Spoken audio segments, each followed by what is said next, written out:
Hi guys! If you're thinking, wait a minute, you're not about Obelix, you'd be correct. And in fact, I'm not even in Denmark right now. I'm in Scotland in a small town called Kirkcudbright. And this is Athena. And Athena is in all likelihood going to turn out to be my next boat. A little earlier today, the owner, John, and a friend of John's and I got the sea trials out of the way. And she handled that perfectly fine. So right now, the boat is, well, I don't know if the correct term is up on the hard, because it's more like we're stuck in the mud, but yep, I'll show you. Ta-da! Well, a few hours ago we just motored on in here, tied up, and waited for the tide to retreat, and well, here we are. We don't have these back home in Denmark because, well, we don't have the tidal range for them, but apparently that thing right there is called a boat leg. The boat has two of these boat legs, one on each side, and they keep the boat from toppling over. Now, I don't know if you guys could see this on the footage you've just seen, but there's actually a bit of room underneath each of the legs right now, and that's because although the surface that we're sitting on looks like mud, it's actually a concrete slab covered in mud. So the keel is just sitting on top of that slab of concrete, not sinking into the mud like it normally would. So right now the boat is actually just balanced on its keel. Now, the owner of Athena, John, has allowed me to spend a bit of time aboard Athena, and I thought I'd take advantage of that time to give you guys a tour. Let's start the tour here in the companionway, and the steps are actually kind of steep, but that's okay. So to the left of the companionway, we have the first aft cabin. This is going to be a little bit difficult to capture because the lens I've got on the camera isn't really wide enough. Inside the port aft cabin there's a chat table, single sideband radio, VHF radio, and some other electronics. There's also pretty decent access to the almost brand new engine. There's actually a fair bit of room in the port aft cabin considering that this is a 38-foot boat. The starboard side aft cabin seems a lot more cramped. There are two bunks in there, but there's not really a lot of room for moving around. Immediately forward of the starboard side aft cabin we find the first of two heads here aboard the boat. Again, there's not really a ton of room in there, but I've certainly seen worse. If we move forward, that brings us into the saloon. On the port side we have a decent sized galley. On the starboard side we have a huge couch.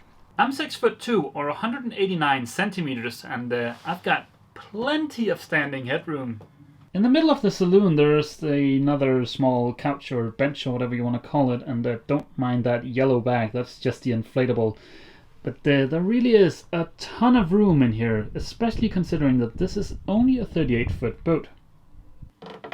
If we move further forward, we come into the forward cabin. When you're coming into the forward cabin, you actually go down a small step, and that means that there's also standing headroom in the forward cabin. The V-berth aboard this Warrior 38 consists of a traditional V-berth, but then aft of the V-berth there's a couch.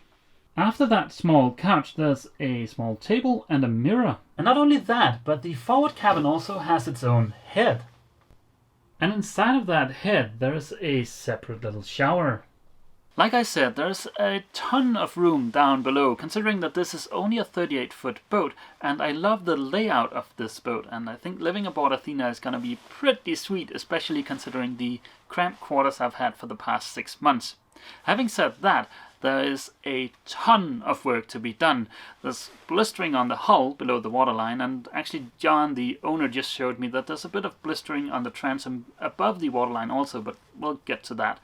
And then there's the teak deck that at some point needs to be removed, and well, I won't put on a new teak deck, I don't think, because that's really expensive, but we'll get to that. And well, then I think everything down below could do with a bit of sanding and varnishing, which you guys know I absolutely love. But yeah, I don't think I'll get bored for the next few years, so that's good. Now, next week I'm going to be in New York City, and I think I'll have time to sit down a few hours one of the evenings while I'm there and shoot a quick Q&A video. So if you guys have got any kind of questions in relation to the new video, just post them down in the comments and I'll put them on the list for that video. Other than that, I think that's going to be it for this video. See you! Oh, just one more thing before I go. I noticed in the comments on the previous video about the new boat that there was quite a few guys asking if I needed help sailing her back home to Denmark, and I actually already have a full crew, but thank you so much for offering to help. And, well, I am very much looking forward to that trip, by the way. Okay, so, yeah, that's gonna be it for this video. See you! Yukul and I hope you've enjoyed this video. For more videos like it, click subscribe. Please consider leaving a comment and a thumbs up. It really helps me a lot and I appreciate your support very much. If you're new to the channel, please check out the introduction playlist. If you want to watch every single video I've ever published, check out the playlist named All Videos. It contains every single video listed in chronological order.